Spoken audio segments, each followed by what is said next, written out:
Hello guys, good day wherever you are. It is of course the eBitcoinicsTV, and hooray! It is actually another weekend, a set of interesting time and moments that we bring you some of the most prevalent news that floated our decks and things that are happening over the world regarding to blockchain, Bitcoin, and yes, it's the eBitcoinicsTV, and today is actually a Sunday, the 8th of July. So just for you, fully packaged the weekly overview, which we believe is going to do just so good, and you're gonna love today's session as well.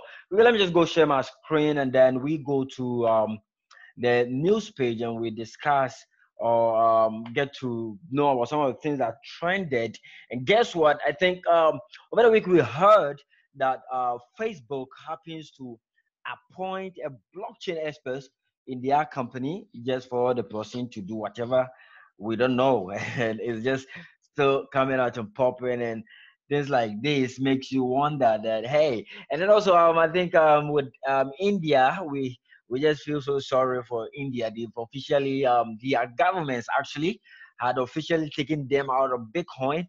But hey, as we always mention, they can't take Bitcoin out of their country. That's the bad news. So the Central Bank of India, RBI, is saying that no more Bitcoin accounts for business owners that are running exchanges, no more Bitcoin to fiat trading, no more anything. You just have to do it maybe yourself, peer to peer. But anything that banks and then has to do with your transaction, I guess that is just so bad. And it's just one thing that is just, we will go to actually read all of these news in detail.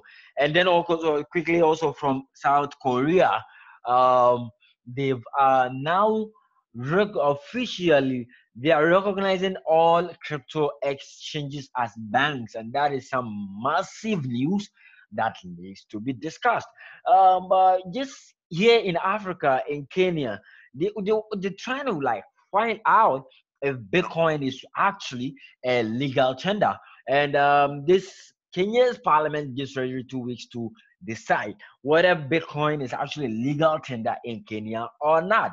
Why is you get to realize or get to understand that a whole lot of people are getting involved with blockchain, Bitcoin, cryptocurrencies in Kenya like crazy. A lot of people are just building businesses and things that just amazes you. When I have an opportunity, I would want to, of course, also share with somebody that I know.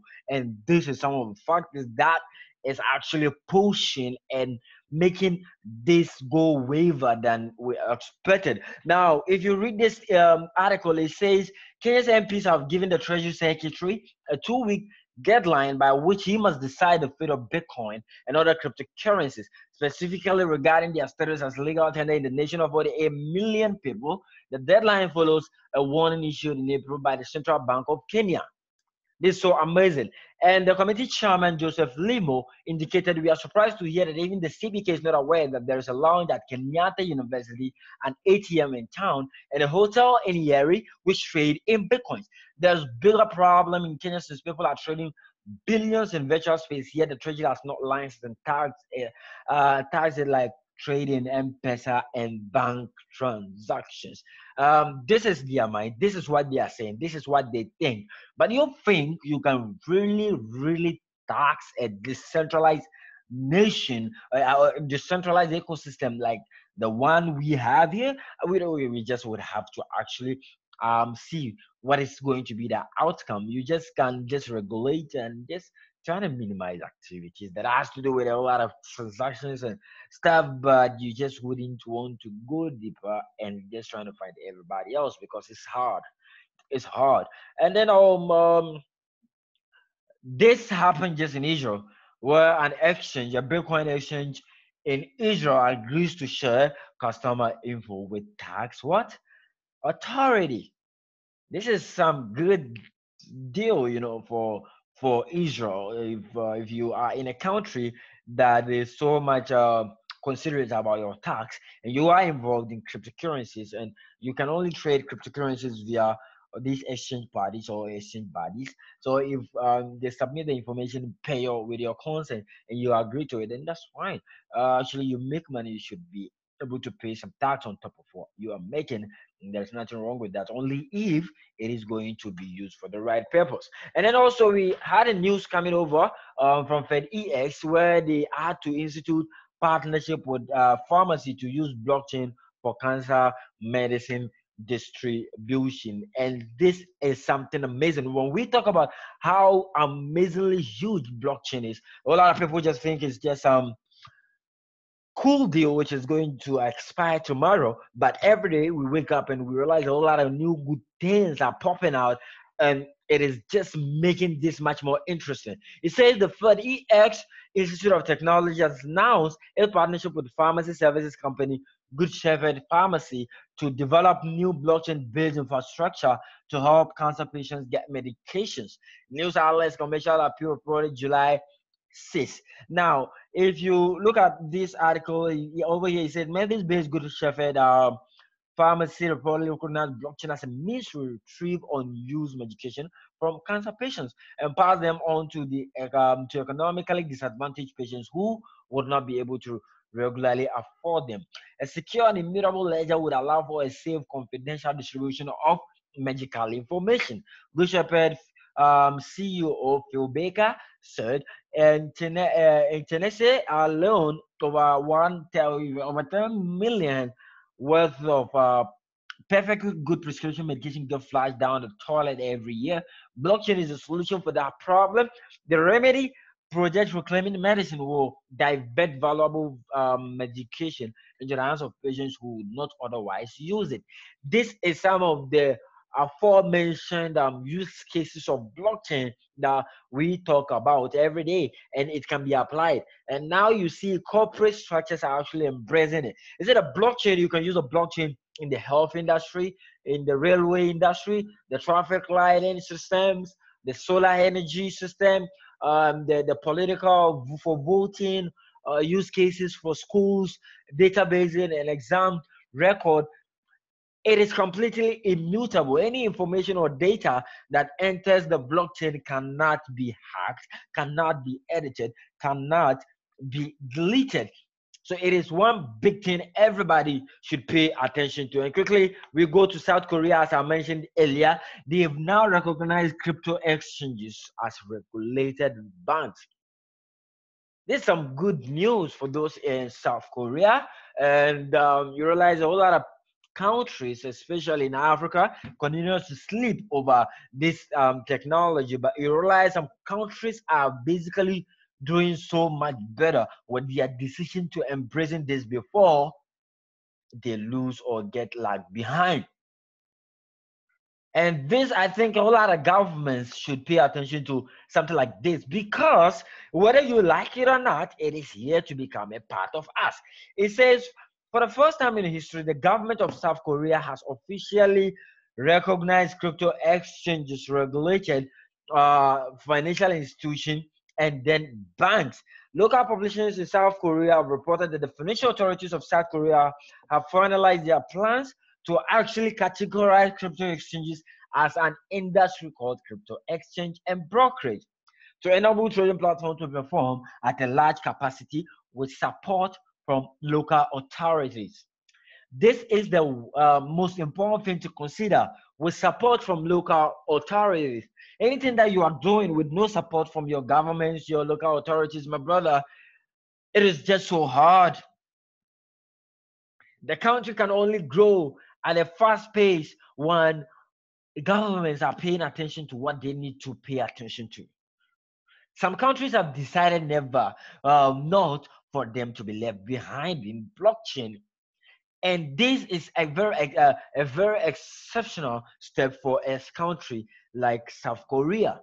They have lost and lost and lots of population, and if they are implementing, they've over implemented blockchain to the extent that now they are saying, hey, crypto exchanges are now officially banks. So what do you think is going to happen? And good news from Facebook, they now have a new director for engineering for blockchain. This same guy said blockchain is not going to work. Later they said blockchain looks promising, and for some reasons they actually banned blockchain related adverts and crypto exchanges and every sort of adverts that has to do with cryptocurrencies and blockchain. And all of a sudden, Facebook woke up one morning and they are telling us that now you can advertise crypto related adverts, but hey, we are not welcoming ICOs and pyramid schemes. And one morning, one day, you just wake up and telling the world that they have a new director of engineering for blockchain. What do they want to tell us? First, they rebuke you, they criticize you, they make you feel as if you're not worth it. And at the end of the day, they are working every ass out to implement this scheme. This is so interesting. And we are going to experience a whole lot and lots of more corporate companies like Facebook to come out with decisions like that. I tell you. Yes, I thought. And then in regards to the price of Bitcoin, just yesterday to now, we've seen a price hike to like 76,700. Like Bitcoin was just around 6,300, and all of a sudden a 400 price increment. What is boosting the price? You know, good news keeps on popping out, and the right people are just trying to get involved. And I don't know if the price of Bitcoin is going to go further down. The chart looks like it's going to go down further, but it can disappoint you. Just like yesterday, we were expecting like the price of Bitcoin would dip further, and all of a sudden a plus 400, and today is selling for 6,700 US dollars. This is some huge big deal we are talking about. And anything can happen, you just don't need to whatever just say anything you can't verify for yourself. And the support level still looks very positive between the 6,000s to 7,000s. We should see Bitcoin doing a lot more like this. But if should Bitcoin go below 6,000, then we think we could go further down. And if it's not possible to go below 6,000, then we are going close to 8,000.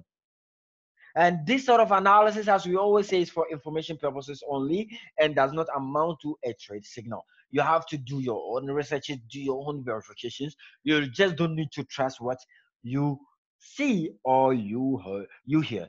You have to make sure you know how to verify stuff for yourself. And there is one news that has to do with IBM. And quickly before we talk about IBM, we go to Western Union. Guess what happened? Western Union paid an ICE for cryptocurrency for secure transfer system. And then IBM wins AUD $1 billion contract to develop blockchain tech initiative for Australian government. This is just so amazing. And Western Union, for some reasons, they've blacklisted a whole lot of crypto enthusiasts, people that are actually promoting cryptocurrencies, those that believe in decentralization. They blacklisted their names over nothing just because they think somebody is messing up their business. And today they are eyeing, or they are eyeing cryptocurrency for a secure transfer system. What do they want to tell us? These are some things that you need to use to advise yourself. These guys can make you look stupid as if what you're doing is not right. And at the end of the day, they are actually preparing themselves to grab it. We all know blockchain makes transactions so crazily cheap, easier, no borderless, any delay, whatever instant, just like you sending an email. And you tell us that we should depend on the traditional system because of the 75 US dollar concurrently you want to be making on everybody. No, it makes no sense. And now they are also waking up. You see, they are saying that according to filing documents published by the U.S. Patent and Trademark Office on Thursday, the Angel Wood code-based firm, the largest money transfer service in the world, has sought to devise a method to increase the security of electronic payments. The firm first applied for the patent in December 2016. Among other things, Western Union proposed system uses biometric verification such to ensure that senders authorize all transactions. This verification may come in the form of a fingerprint scan and a user voice sample or a retinal scan. Now, the payment application indicates that the system has been designed as general purpose to accommodate most types of electronic network.